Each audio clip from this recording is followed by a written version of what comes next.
નમસ્કાર, YNN ન્યૂઝમાં આપનું સ્વાગત છે। સમાચારમાં વાત કરીએ તો આજ રોજ વડોદરા શહેરમાં હેમંત વઢવાણા ટીમ દ્વારા બુલેટ ટ્રેન મકરપુરા માણેજા જાગીયાએ પ્રોજેક્ટમાં વાપરવામાં આવતા પિલર બનાવવા માટે ઊભા કરેલ લોખંડના પ્લેટ ખાડામાં લગાવેલા હતા, ત્યારે ત્યાં મગર જોવા મળ્યો હતો। આ જાગીયા પર પહોંચી જવા મળેલ મગર ઉપર 25 ફૂટ કિચડના ખાડામાં ફસાઈ ગયો તેવું જાણવામાં આવ્યું હતું। આ નજરમાં નહોતો આવ્યો કારણ કે અનાદર પાણી હશે તેમ તેમ પાણી સુકાય અને નજરમાં આવ્યો મગર। ત્યારબાદ એ ખાડામાં ઉતરીને ઘણી મુશ્કેલીઓનો સામનો કરીને મગરને સહી સલામત રીતે બચાવી લેવામાં આવ્યો હતો। વન વિભાગના જોહનેશભાઈને સોંપ્યો હતો।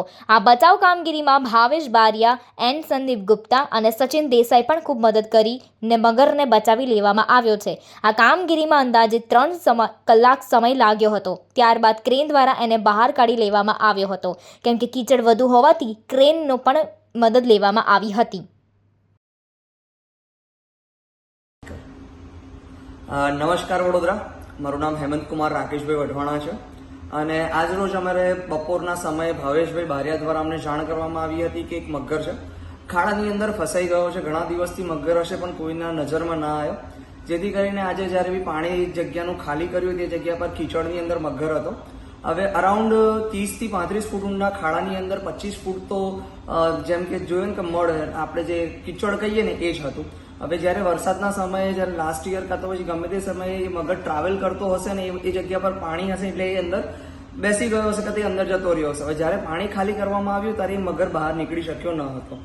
ત્યારે આ LNT પ્રોજેક્ટ જે ચાલી રહ્યો છે એનો પાર્ટ છે, જે જગ્યા છે, જે જગ્યા પર આપણે પિલ્લર ઊભા કરીએ છીએ LNT પ્રોજેક્ટના બુલેટ ટ્રેનના પિલ્લર, એ પિલ્લર બનાવવા માટે લોખંડની પ્લેટ્સ નાખેલી છે વિશ્વામિત્રીના નજીક। તો એ પ્લેટ્સની અંદર મગર ફસાઈ ગયો હતો। બપોરે 2 વાગ્યાના સમયે મને આ જાણ થઈ હતી। ઘટના સ્થળ પર અમે લોકોએ પહોંચીને જોયું હતું કે મગર છે, 6 ફૂટનો મગર છે। એક કોર્નર સાઈડ, એક કહેવાય ને કે ખૂણાની અંદર જ એક એક્સેસિબલ જગ્યા હતી જ્યાં હું જઈ શકું અને એ મગરને રેસ્ક્યુ કરી શકું અને એ મગરને બહાર લાવી શકું। હવે એ જગ્યા પર ઘણી બધા કીચડ હતા, કેમ કે 15 થી 20 ફૂટ તો કીચડ હતું અને બહુ કહેવાય કે મુશ્કેલીઓનો સામનો કરવો પડે એવો હતો, કેમ કે કીચડના લીધે કશેક ને કશેક એક મગર પકડાઈ નહોતો કાં તો રેસ્ક્યુ થઈ શકે એવો નહોતો। ત્યારે અમે લોકોએ 3 થી 3.5 કલાકની જહેમત કરી હતી મગરને બહાર કાઢવા માટે।